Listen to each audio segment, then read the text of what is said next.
नमस्कार, फाइटर समाचार में आपका स्वागत है। पेश आज 12 फरवरी दोपहर 3 बजे राजस्थान की खास खबरें। राजस्थान में बेरोजगार युवाओं के लिए बड़ी खुशखबरी है। विभिन्न विभागों में 3,552 पदों पर भर्ती होगी। बता दें कि उल्लेखनीय है कि बजट 2024-25 में राज्य सरकार ने 17,000 सरकारी नौकरियों पर भर्ती की घोषणा की थी, जिसकी क्रियान्विति पर राज्य सरकार ने काम भी शुरू कर दिया है। मुख्यमंत्री भजनलाल शर्मा ने राज्य सरकार के विभिन्न विभागों में कनिष्ठ सहायक के 3,552 पदों पर भर्ती प्रक्रिया शुरू करने के आदेश दिए हैं। इससे युवाओं को रोजगार के उचित अवसर मिल सकेंगे और उनका भविष्य सुरक्षित होगा। इन पदों में गैर अनुसूचित क्षेत्र के 2,788 एवं अनुसूचित क्षेत्र के 764 पद शामिल हैं। बजट में प्रत्येक संभाग में रोजगार मेलों और उच्च शिक्षण संस्थानों में कैंपस प्लेसमेंट का आयोजन करने जैसी महत्वपूर्ण घोषणाएं भी की गई हैं। जन जन के आराध्य देव बाबा रामदेव की कर्मभूमि रामदेवरा में माघ मेले का शुभारंभ हो गया है। माघ सुदी द्वितीया के अवसर पर ब्रह्म मुहूर्त में मेले का आगाज हुआ। इस अवसर पर अलसुबह वैदिक मंत्रोच्चार के साथ बाबा रामदेव जी की समाधि पर अभिषेक किया गया और मंगला आरती की गई। इसके बाद सुबह 8 बजे भोग आरती में समाधि पर स्वर्ण मुकुट स्थापित किया गया। इस अवसर पर राजस्थान, गुजरात, महाराष्ट्र, दिल्ली, हरियाणा समेत कई राज्यों से आए हजारों श्रद्धालुओं ने बाबा रामदेव जी की समाधि के दर्शन किए और पूजा अर्चना की। इस दौरान समाधि परिसर बाबा रामदेव जी के जयकारों से गूंज उठा। दूज के अवसर पर श्रद्धालुओं की भीड़ को देखते हुए बाबा रामदेव समाधि समिति और पुलिस की ओर से माकूल सुरक्षा व्यवस्था की गई है। माघ मेले में लाखों श्रद्धालु पहुंचेंगे और बाबा रामदेव जी की समाधि के दर्शन करेंगे। यह मेला पूर्णिमा तक चलेगा। लोकसभा चुनाव से पहले किसानों को साधने के लिए अब भाजपा ग्राम परिक्रमा यात्रा शुरू करने जा रही है। इस देशव्यापी मुहिम का आगाज पार्टी के राष्ट्रीय अध्यक्ष जेपी नड्डा उत्तर प्रदेश के मुजफ्फरपुर जिले से करेंगे। एक महीने में प्रदेश के करीब 15,000 गांव वार्डों में यह यात्रा जाएगी। राजस्थान में इस यात्रा को सफल बनाने के लिए भाजपा किसान मोर्चा को जिम्मा दिया गया है, जिसके तहत किसान मोर्चा ने प्रदेश और जिला स्तर पर कमेटियों का गठन कर दिया है। भाजपा किसान मोर्चा के राष्ट्रीय मंत्री राम नरेश तिवारी ने भाजपा प्रदेश मुख्यालय में पत्रकारों से बातचीत में यह जानकारी दी है। राम नरेश तिवारी ने बताया कि भाजपा किसान मोर्चा के प्रदेश अध्यक्ष भागीरथ चौधरी को प्रदेश समिति का संयोजक बनाया गया है, जबकि महामंत्री ओपी यादव, प्रदेश उपाध्यक्ष खीमाराम चौधरी व गणपत सिंह राठौर को सदस्य बनाया गया है। विधानसभा नेता प्रतिपक्ष टीकाराम जूली अलवर से पैतृक गांव जाते समय बहरोड ठहरे, जहां कांग्रेस नेता संजय यादव के नेतृत्व में स्वागत कार्यक्रम किया गया। टीकाराम जूली ने यहां कहा कि लोकसभा चुनाव में भाजपा से ज्यादा हम जीतेंगे। सभी कैंडिडेट तैयारी कर रहे हैं। कांग्रेस कमजोर नहीं है।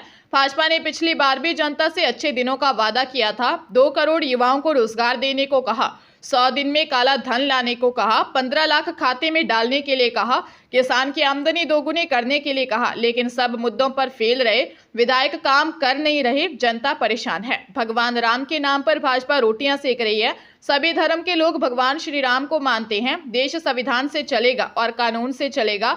यह लोग संविधान को कमजोर करना चाहते हैं, बाबा साहेब के बने संविधान को तोड़ना चाहते हैं। केंद्र के बाद अब राज्य सरकार भी 450 रुपए में सिलेंडर देने का राग लाप रही है। घोषणा पत्र के अनुसार सरकार हर भाषण में इसका जिक्र कर रही है, लेकिन इस योजना के तहत सिलेंडर पाने को लोग खूब पापड़ बेल रहे हैं। कागजी खाना पूर्ति का आलम यह है कि यदि घर में लैंडलाइन फोन और फ्रिज भी हुआ तो उस घर की रसोई का खाना उज्ज्वला के सिलेंडर पर नहीं पकेगा। आलम यह है कि ज्यादातर घरों में पहले से ही गैस सिलेंडर है। इस शर्त के मुताबिक खाद्य सुरक्षा योजना के परिवार भी उज्ज्वला गैस सिलेंडर लेने से वंचित हो रहे हैं। सरकार की ओर से अब उज्ज्वला का सिलेंडर 450 रुपए में देने के लिए उज्ज्वला 2.0 योजना शुरू कर रहा है। इसके पात्रता में मापदंड के अनुसार उस घर में किसी भी गैस कंपनी का कनेक्शन नहीं होना चाहिए। सीकर के खंडेला थाना क्षेत्र में एंटी गैंगस्टर टास्क फोर्स ने बड़ी कार्रवाई को अंजाम दिया है। टीम ने श्री माधोपुर थाने के हिस्ट्री शीटर ओम प्रकाश की हत्या की फिराक में आए लॉरेंस बिश्नोई, रोहित गोदारा व विक्रम गुर्जर उर्फ विक्रम बामरडा गैंग के 2 गुर्गों को गिरफ्तार कर भारी मात्रा में अवैध हथियार बरामद किए हैं। अतिरिक्त महानिदेशक व anti gangster task force Dinesh MN ने बताया कि एजीटीएफ के एएसआई बनवारी लाल को सूचना मिली कि सीकर में गैंगवार की आशंका है। इसके बाद एजीटीएफ एसपी करण शर्मा ने बदमाशों को पकड़ने के लिए टीम का गठन किया। इस दौरान खंडेला थाना पुलिस के सहयोग से बोलेरो में आ रहे बदमाशों का पुलिस ने पीछा किया। और 26 वर्षीय बोधूराम निवासी पनिहारावास व 23 वर्षीय बंटी गुर्जर को दबोच लिया। वहीं 23 वर्षीय सरदार गुर्जर निवासी फतेहपुर भूमियान तथा 22 वर्षीय राजकुमार गुर्जर निवासी सेवली फरार हो गए। फिलहाल बदमाशों से गहनता से पूछताछ की जा रही है। जोधपुर ग्रामीण में एक युवक ने पिपाड़ शहर थाने में महिला पर ब्लैकमेल कर पैसे मांगने का आरोप लगाते हुए कोर्ट के जरिए मामला दर्ज करवाया है। आरोप है कि झूठे मुकदमे में फंसाकर 3 लाख रुपए देने की डिमांड की जा रही है। पीड़ित ने परिवार में बताया कि उसका संपर्क आरोपी महिला के पति के जरिए हुआ था। उसके बाद उसे व्हाट्सएप, फेसबुक पर वीडियो कॉल और चैटिंग होती रही। महिला ने कुछ दिनों पूर्व उसके खिलाफ बोरुंदा थाने में मामला भी दर्ज करवाया और रुपए मांगे। आरोप है कि महिला और उसके परिवार के सदस्यों की ओर से उसको ब्लैकमेल करने की नीयत से 3 लाख रुपए की डिमांड की जा रही है। फिलहाल पुलिस ने मामला दर्ज कर जांच शुरू कर दी है। दौसा जिले में चोरी की वारदातें कम होने की बजाय लगातार बढ़ ही रही हैं। ताजा मामला जिला मुख्यालय का है, जहां बीती रात करीब 2 बजे अज्ञात बदमाश पूनम टॉकीज के सामने स्थित चाइनीज कॉम्प्लेक्स के अंदर अनिल मोबाइल पॉइंट नाम की एक दुकान में घुसकर करीब 50 लाख रुपए कीमत के महंगे मोबाइल फोन ले उड़े। मामले की जानकारी अलसुबह दुकान मालिक को मिली। इसके बाद सूचना मिलने पर कोतवाली थाना पुलिस मौके पर पहुंची। पुलिस ने वारदात स्थल का मौका मुआयना किया। दुकान मालिक अनिल कुमार ने बताया कि करीब 50 लाख कीमत के करीब 400 महंगे मोबाइल चुराकर अज्ञात बदमाश फरार हो गए। इस दौरान वारदात का पूरा नजारा दुकान में लगे सीसीटीवी कैमरे में कैद हो गया। पुलिस चोरों की तलाश कर रही है।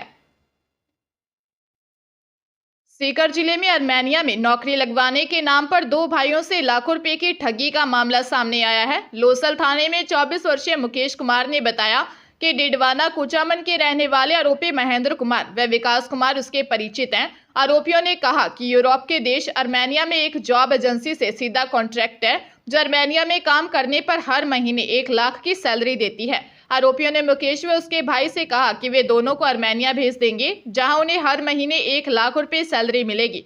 दोनों युवकों ने आर्मेनिया जाने के लिए हाँ कर दी। आरोपियों ने दोनों से 4-4 लाख रुपए मांगे। युवकों ने आरोपियों को 7,15,000 ऑनलाइन ट्रांसफर व बाकी कैश दे दिए। इसके बाद में आरोपियों ने युवकों को आर्मेनिया कंट्री में भेज दिया। वह जाने पर पता चला कि उन्हें टूरिस्ट वीजा पर भेजा है। वहां कोई कंपनी नहीं मिली। वहां एजेंटों ने युवकों का पासपोर्ट छीनकर वीजा के नाम पर 1,87,000 रुपए ले लिए। कुछ समय बाद युवक परिवार वालों से संपर्क कर वापस भारत आए। पुलिस ने मामला दर्ज कर जांच शुरू कर दी है। राजधानी जयपुर एशिया के सबसे बड़े वेडिंग समिट WV कनेक्ट के तीसरे संस्करण की मेजबानी करने के लिए तैयार है, जो प्रधानमंत्री नरेंद्र मोदी के vision wed in India theme पर होगा। जयपुर दिल्ली हाईवे स्थित Ananta spa and resort Jaipur में 4 से 6 अप्रैल तक होने वाले WV कनेक्ट के टेक एडिशन में देश विदेश से वेडिंग सेक्टर से जुड़े एक्सपर्ट्स सम्मिलित होंगे। भारत में वैवाहिक समारोह में नई तकनीक की उपयोगिता पर चर्चा करेंगे। इस 3 दिवसीय वेडिंग समिट में कॉन्फ्रेंस के साथ ही अवार्ड सेरेमनी और फैशन शो के आयोजन भी किए जाएंगे। अनंता रिसोर्ट में फ्लैग होस्टिंग सेरेमनी होगी। WV की डायरेक्टर नंदिनी विजय ने बताया कि WV कनेक्ट 2024 सिर्फ एक वेडिंग समिट ही नहीं, बल्कि यह वेडिंग सेक्टर में इनोवेशन, एम्पावरमेंट और आपसी सहयोग का प्रतीक है। इस वर्ष की थीम गेट रॉयली टैग्ड रखी गई है, जो वेडिंग सेक्टर में सकारात्मक बदलाव लाने और तकनीकी विकास को बढ़ावा देने की हमारी प्रतिबद्धता का रेखांकित करती है। चूरू जिले की रतनगढ़ तहसील के वार्ड 34 की BSc स्टूडेंट ने एक फाइनेंसर से लव मैरिज कर ली।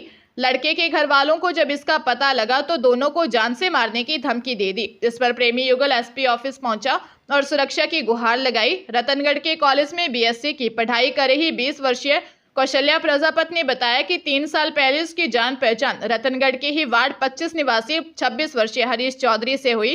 धीरे धीरे दोनों का प्यार परवान चढ़ने लगा। 1 साल पहले दोनों के रिश्ते के बारे में घर पर भी बताया, लेकिन घर वालों ने अंतर्जातीय रिश्ता होने की वजह से साफ इनकार कर दिया। 2 दिन पहले दोनों ने घर से भागकर गाजियाबाद के आर्य समाज में शादी कर ली। कौशल्या ने बताया कि अब दोनों को जान से मारने की धमकी मिल रही है।